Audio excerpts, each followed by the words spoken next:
As you can see, I've finished the first side, gone underneath and brought my needle up on the second half of this filling with the blanket stitch being pulled up against the corner.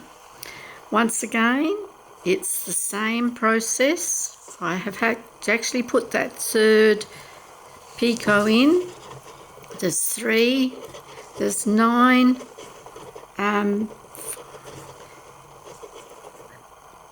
blanket stitches in from each corner. 6, 7,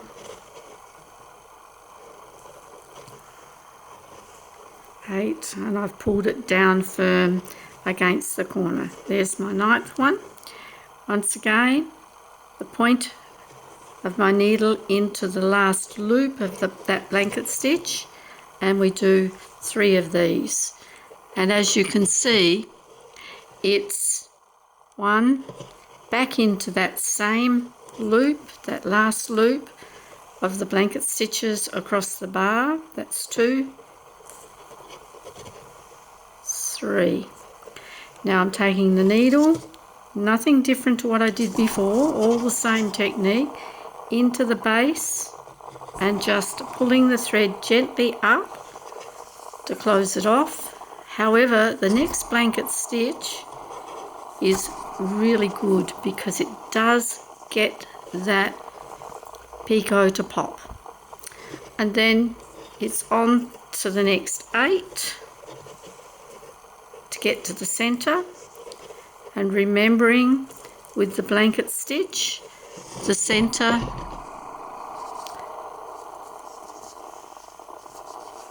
from your thread, holding it diagonally, will give you a clear indication, if you're not counting, as to when you got there. But I'm not quite there yet. This one will probably get me there. And if I look to try and line it up on the other side, we're there.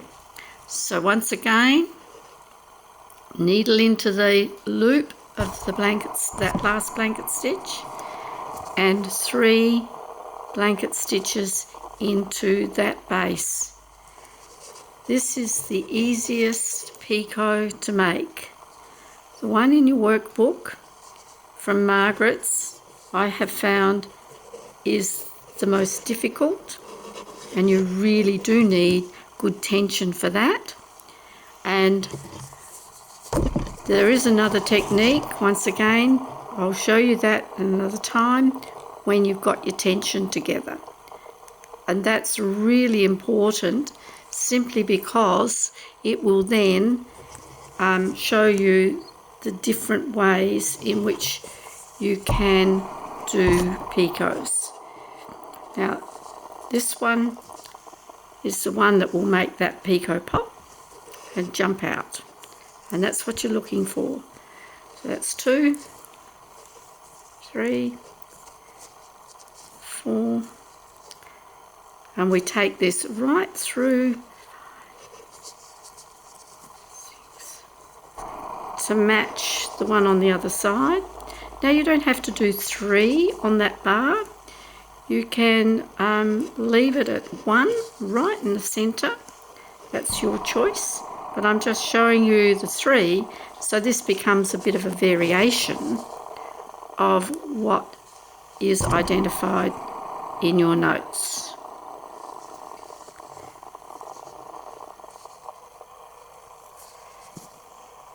Two,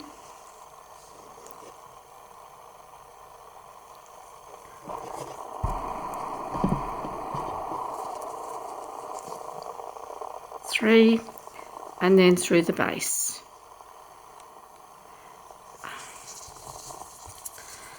And sometimes it can be a little tad teasing for you to get that thread through the base.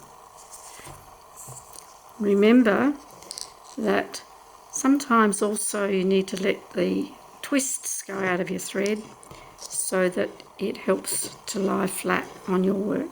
And that next one allows the picot to jump out, pop, so that then you continue the blanket stitch to the end.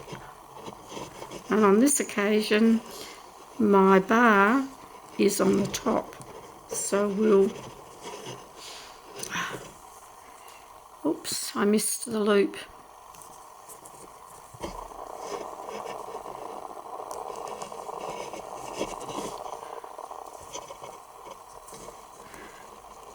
Little bit of pressure from the warmth of your fingers will press that work into position.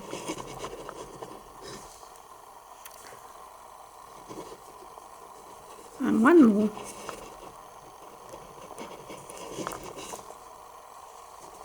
And as you can see, it's pulling down neatly, and if I take it over the top, it just settles it. And it looks a bit twisted, but that's the way this particular filling goes. And then, as all fillings and all starts and finishes, it's a matter of running your thread underneath the satin stitch on the wrong side to finish it off. And with these small ones, it means that that's ideal length to stop. So that you end up with a filling with a diagonal bar with 6 small but effective picots. Or you could just have 2, one each side, your choice.